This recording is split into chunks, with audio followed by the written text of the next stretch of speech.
Good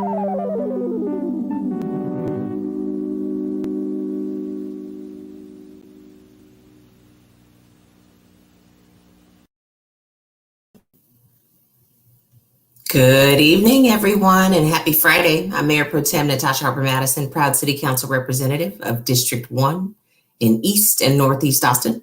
Welcome to a special edition of my Friday evening live stream, Talk with Tasha. Tonight, I want to speak directly to the residents of Mount Carmel Village apartment community, on East 12th, and the neighbors who are concerned about them.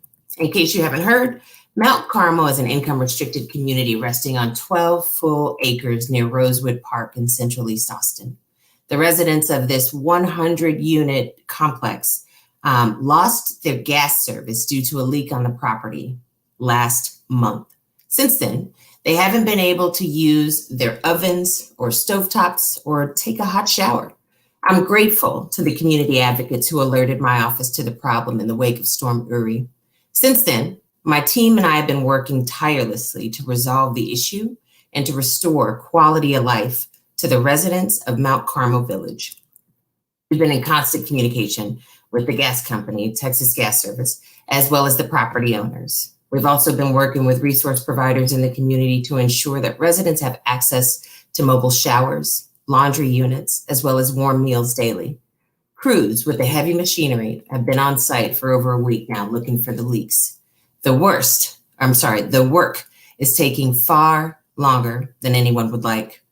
This is an incredibly unfortunate disruption, and it's one that I hope is resolved as soon as possible. In the meantime, information is priceless, a priceless commodity. The residents and their neighbors deserve to know what led to this, what's being done about it, and when can they expect that their lives will return to normal. To help make that happen, I've invited representatives from the gas company and the property owners to clearly and concisely share this critical information that they have. From Texas Gas Service, we have Christy Penders, and on behalf of Eureka Properties, we have Tatanka Guerrero. Welcome, everybody. Good evening. Thanks for having us. Absolutely. Thank you for having us, Natasha. You bet. Thanks for joining us. Christy, let's start with Texas Gas Services perspective. If you could just give us a quick rundown. Sure. So this started February 20th. We received to our emergency dispatch line a call about an outside odor, which is exactly what they should have done. Anytime you smell gas, you need to call us immediately. And we can talk a little bit more about the safety message. But so when we responded, we determined that there was an issue going on. This is a master meter community. What that means is Texas Gas Service is responsible for the piping and any maintenance and repairs up to and including the meter to this property. The property owner is then responsible basically kind of for their own small natural gas system within the property itself. So what we do is we talk with the maintenance group and we have to turn the meter off for safety and advise them that they need to get it repaired. Part of that process is going through a city inspection and then also through a Texas Gas Service inspection. Obviously, we're not there yet, and it's a large property, so it is a little bit more time consuming.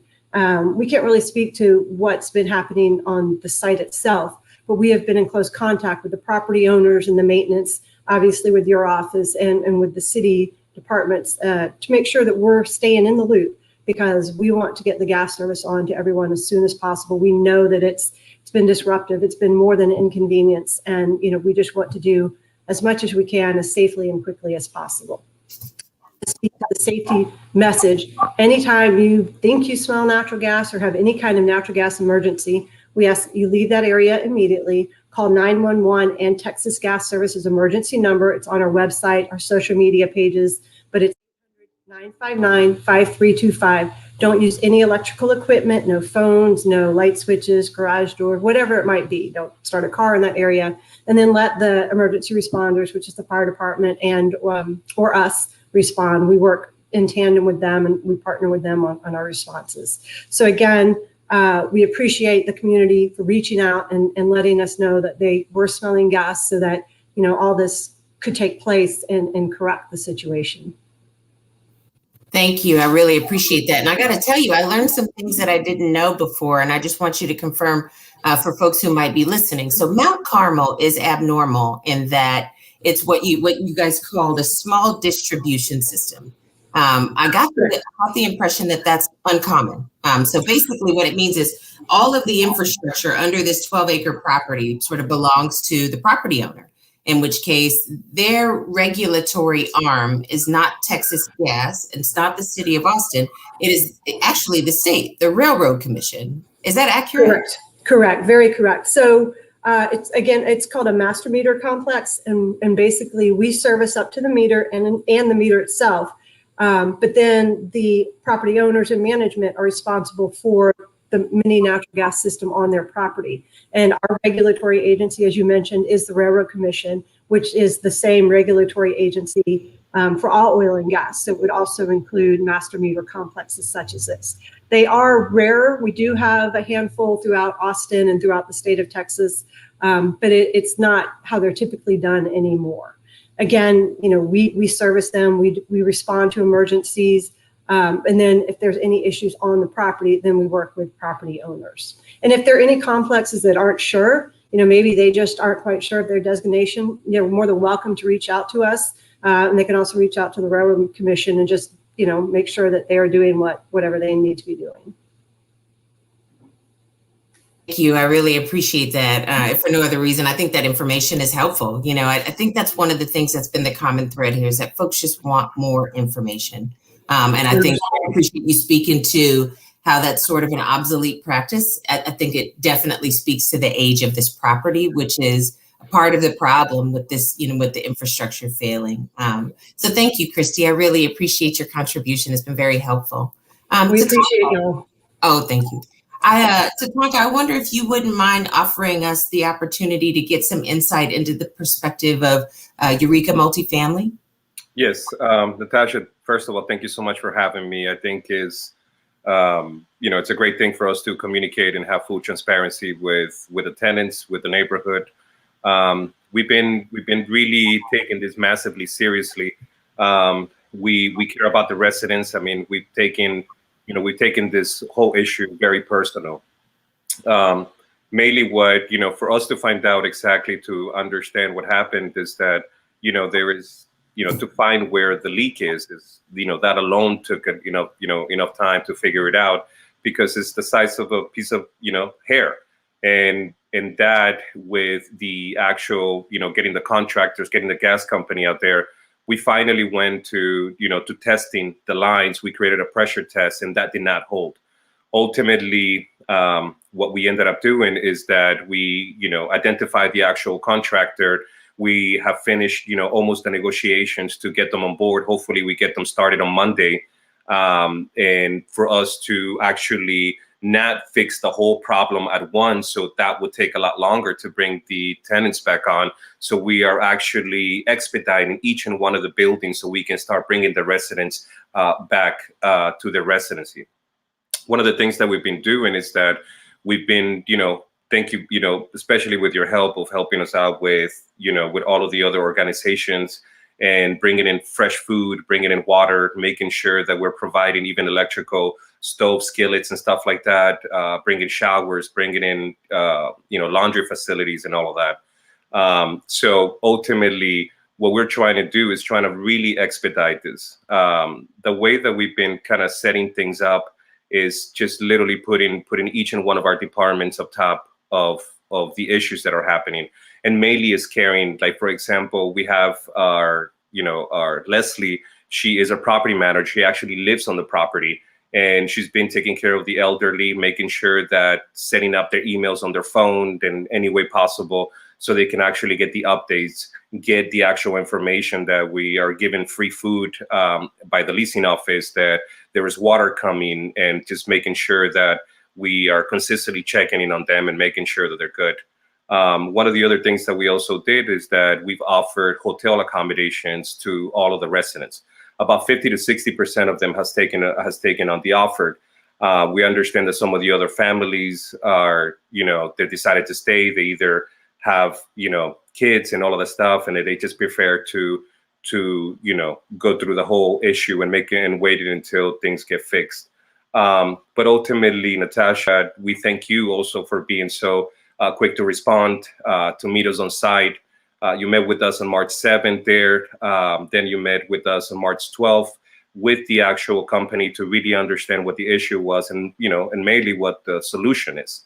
So as of now, we're trying to expedite as much as we can without holding anything back to get this issue resolved as soon as possible. Thank you. I really appreciate that. I do have a quick question, just in terms of thinking through the kind of things that I'm hearing from residents, the consistent thing, like I said earlier to Christy, is information. So I wonder if you all intend to provide daily updates to residents? So we are providing daily updates. So we have an actual message board. We actually have an email, and we're actually doing this door to door. I think ultimately we want everybody to understand that, and ultimately we really wish that we can actually, identify the problem and fix it right away. But there's some technicalities that have to happen in order to get us to the finish line, to get us to actually fixing the issue. It's not easy. It's not easy to coordinate, all of these moving parts. But we, our hands are, like everyone in our team, it's on this to making sure that we expedite some of that process. So yes, updating them is like the number one thing. Making sure that they're doing okay on a daily basis is definitely our priority. I appreciate that. And just real quick, are accommodations being made for people for whom English isn't their first language? Correct. So anybody who actually wants to move into a hotel, doesn't matter the language, it doesn't matter the age and any of that, we are going to help them and actually get them there, So it's really up to them if they choose or not choose to. Now, if they don't choose to go, we're still going to be treating them in the same, with the same concern and making sure that they're good, making sure that they're being fed. If temperature changes, either with cooling, either with heating, we're making sure that they're being taken care of. I appreciate that. And just to clarify, I was mostly asking, when you distribute information, is it available in languages other than English? Correct. We also have it in Spanish. And I think ultimately, if we identified any other language, we would definitely get it translated and get it to them as soon as possible. That's excellent. It's really important that, we make sure to meet people where they are. So I got to tell you, Christy Penders from Texas Gas and Tatanka Guerrero on behalf of Eureka, thank you all for providing these updates. I think it's very important. And I really also want to just point out for folks who might be watching this, I'm certain this won't be the last one. I'm getting the impression that this process is going to last us a little while. And so my office will definitely commit to continuing to be on site as much as possible. We've been out there at least every other day, sometimes every 2 days. Since, like I said, that community member brought it to our attention. So we're all going to stay on top of it and keep sharing information freely and transparently, hopefully. So thank you all very much for coming on, for sharing those updates. It's very helpful. We appreciate you and hope you have a good weekend. Thank you. Thank you. Appreciate you.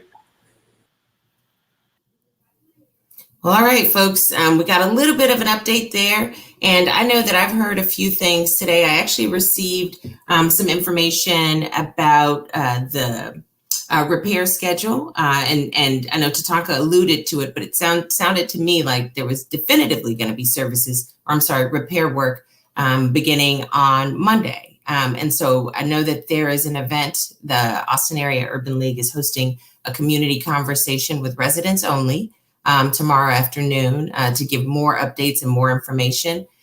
So I really appreciate that, or I hope rather that residents finally feel like they're starting to get some information. What's happening at Mount Carmel right now, it's unacceptable. I'll continue to work with the gas company, the property owner, the city, the residents and community organizations, which, by the way, Miss Rose Smith with Black Women in Business, Sister Christina and her crew at 10,000 Fearless, and the folks at the Urban League have been, helping us with being on site and being present and, making sure that the community has people that they know and trust. And, I think Tatanka talked about it earlier, but cultural competence is really important. And so being intentional about bringing community organizations in So we'll continue to work with those community organizers to get this resolved as quickly as possible. I've been in contact with BASTA, a tenants' rights group that is helping Mount Carmel residents to organize in order to better advocate for themselves. I've had the privilege of working with them with other complexes in my district, and I really appreciate the enthusiasm and passion that they bring to helping residents to advocate for themselves and advocating for them. We had tried to feature them and representatives from the Mount Carmel community on this broadcast tonight, but we were unable to make that happen due to scheduling conflicts. However, those perspectives are absolutely critical to this wider discussion, and I hope to have them on a special live stream discussion in the coming days. We'll let y'all know when that's coming up. In the meantime, I see this specific challenge as a part of a larger discussion about our aging affordable housing infrastructure and what we need to do to reinforce overlooked systems in our city. With climate change accelerated, we are learning all too clearly that unprecedented challenges are going to be more common. And with climate change accelerated, we are learning all too clearly that unprecedented challenges are going to be a more common precedent. I hope to work with my council colleagues and with the community to explore solutions to make sure that everyone, including our most marginalized neighbors, are adequately protected when, not if, but when the next crisis occurs. For the time being, I wish everyone a restful weekend. We've had a lot of food for thought tonight about an incredibly difficult problem that Austin is facing. I think we all get the opportunity right now to